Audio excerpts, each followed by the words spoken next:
why I switched from finance to tech, and the differences between the two, and which one I like better.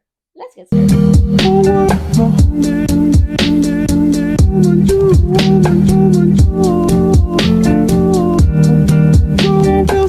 Everyone, it's Manette. Welcome to another series I'm calling Sunday Spill Sess, where I talk about anything that's on my mind that hopefully is topical to you, so I'm not just spewing nonsense. I know a lot of you have been watching me since high school, when one of the biggest decisions of our lives was, where am I going to go for university? But now it's really cool that a lot of you have grown with me and we are in university.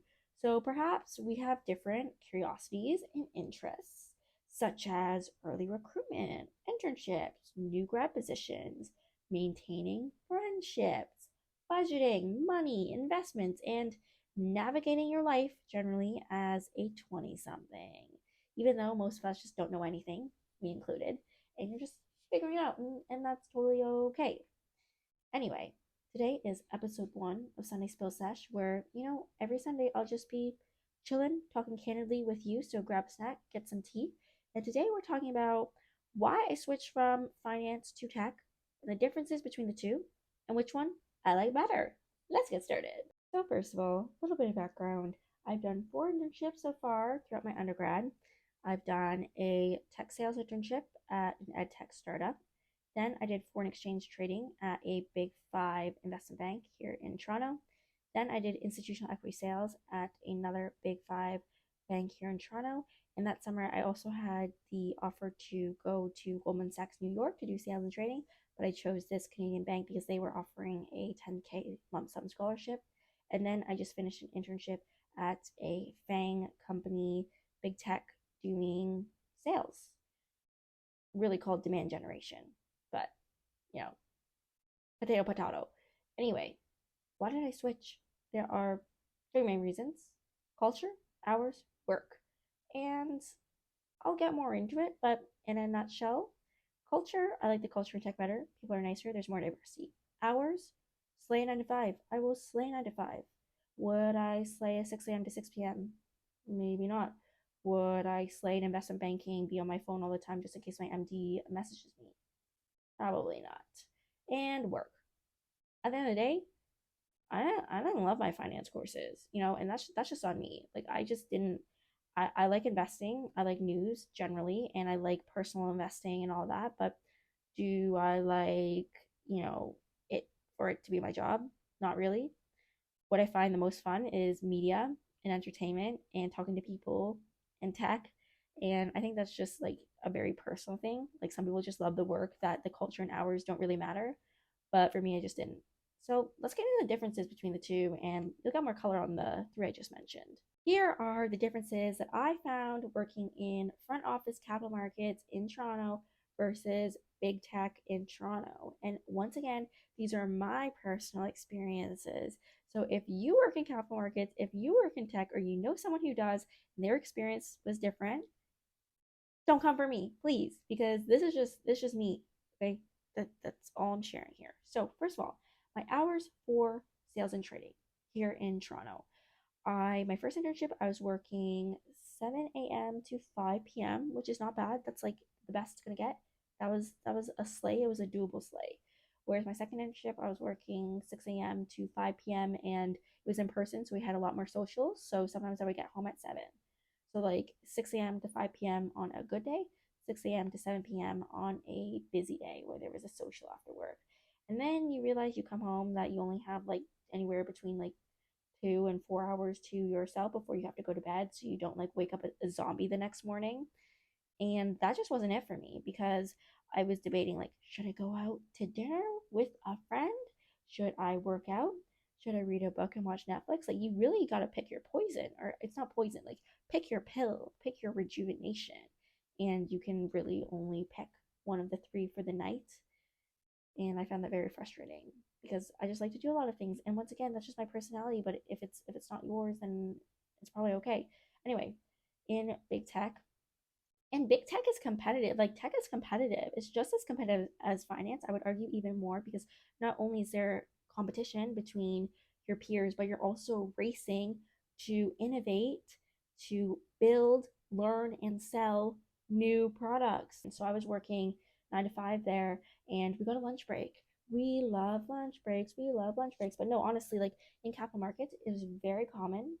Like 9 times out of 10, you're gonna go buy lunch. You're gonna eat at your desk. If you don't eat at your desk, someone will be like, "Where's this person? Where are you?" And the amount of times I was off my desk and I would like be like super scared that like everyone was like judging me, like it's so bad that I'm taking a break, it's so bad I was like getting lunch off the desk.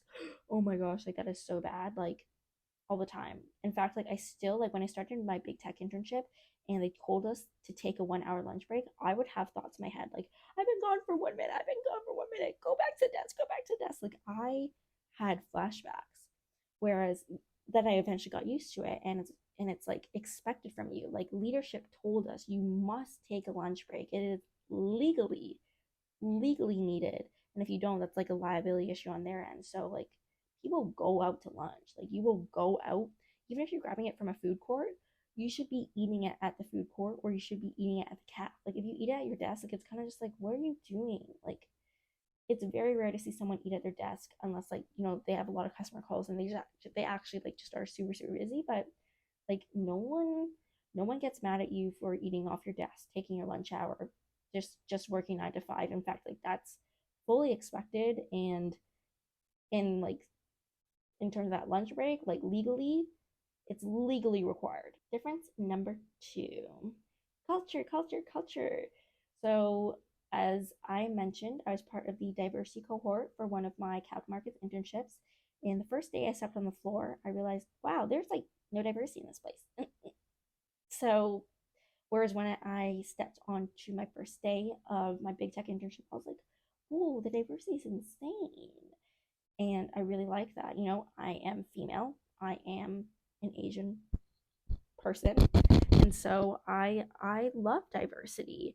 And I felt like in capital markets, I was always having a wall around where, like, obviously I am Asian and I look Asian, and like I am, like there's no way of hiding that. But like I would not like be talking a lot about how like I'm learning Cantonese and like how I'm gonna get dim sum and how like we love to eat chicken feet or whatever. Like I'm not really like saying that.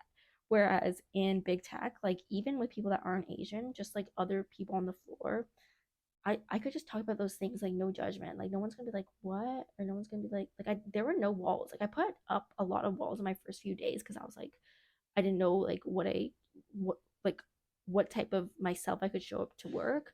But like I'm telling you, like in big tech, I could be my authentic self. Like I could just share like truly like who I am and what's going on in my life. And I didn't have to hide my culture. So and other people didn't have to hide theirs. Like I learned so much about other people's cultures that I didn't know, even though I worked with like people of similar backgrounds in capital markets. It's just like in capital markets, you don't share that stuff. Whereas in tech, like I learned so much about like different foods and holidays and just life um, from like a lot of people's home countries because a lot of them like immigrated here. And I was like, wow, I'm learning so much. And generally people are nicer. I think there's a misconception that like people in tech just don't work a lot, like from like the TikToks or whatever, but it's still like super hyper competitive. As I said, it's really about like being efficient with your time. There are high bars, there are expectations. It's a race to get your product shipped out. It's a race to sell. It's a race to get market share. Like it is, you're on the cutting edge of technology. We had like weekly sessions about Gen AI and like keeping up with it. There are exams that you have to take. Like it is, a competitive industry, and people that work in it, they are bar raisers. But despite that, people are nice. Next one, another difference is schools and people. So in capital markets, they recruit from like target schools. And in my experience, a lot of the interns came from Ivy, Queens, and Rotman at U of T.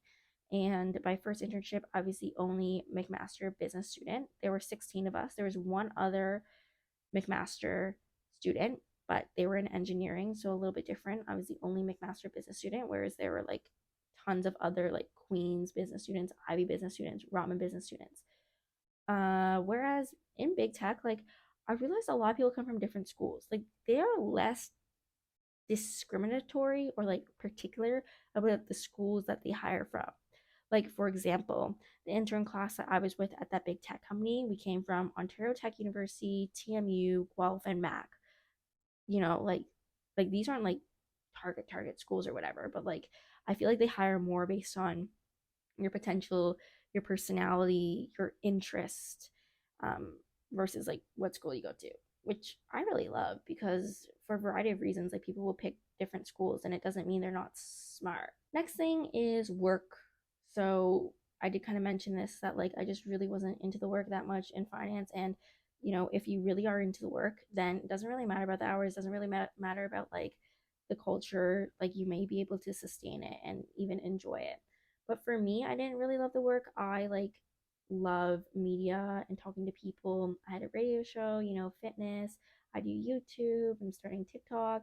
Like I love talking to people and I just love being creative, writing emails, like all this stuff. Whereas in capital markets, it's like in the lower levels, you don't really talk to clients. It's more your MD is. So you're just like really like writing reports, internal and some external. Whereas at the big tech company, I was talking to clients. I was actually sent to represent this company at the collision conference. I was speaking to like startup clients, like 100 clients a day, just talking to them how it's going using this company's services, like what projects they're working on. And I just thought like, wow, I would never be able to do this like in capital markets. Like they would never let me be in front of clients. Whereas like I just had the opportunity to. I sent like a bunch of LinkedIn messages, emails, called, had disco calls with a bunch of like startup and small and medium business companies at this big tech company during my internship. So that was wild and I just loved it so much. And you got to be creative. Like, how am I going to reach out to this account? Do I think they'll answer me? And when they answer me, how will I, lead them to a further conversation? So it was a better like skill alignment and interest alignment. Like, this is very much just a me being mismatched to the roles and skills of a job that, is very personal. So, like, if you love that stuff, I think you would definitely like it a lot more than I did. The last thing I want to talk about is pay. Like, I think in capital markets, it's like, oh, I'm making so much money off of grad, like 100K outside of grad, minimum. I'm living a glamorous life, it's prestigious. My friends and family are proud of me, blah, blah, blah. And I think the fear is it's golden handcuffs, like golden handcuffs. It's hard to like move and shift and to pull the trigger and to go somewhere else. But like super candidly, the pay in big tech is very good. Like like from what I know, like at least like the roles that I was in, like the full time starting, it's literally the same, but you work a lot less in tech, and it's an environment, at least for me, that I felt like a lot more comfortable in, like completely comfortable in. I could thrive, I could be myself, and I could do the best work I possibly could. It was way better for my physical and mental health. And yeah, when you're being compensated the same, literally, why not? Why not? That is the end of episode 1 of Sunday Spill Sess. I hope you enjoyed it. Let me know what I should talk about next week. And stay tuned for another interview style video soon to come in the next few days. Bye, everyone.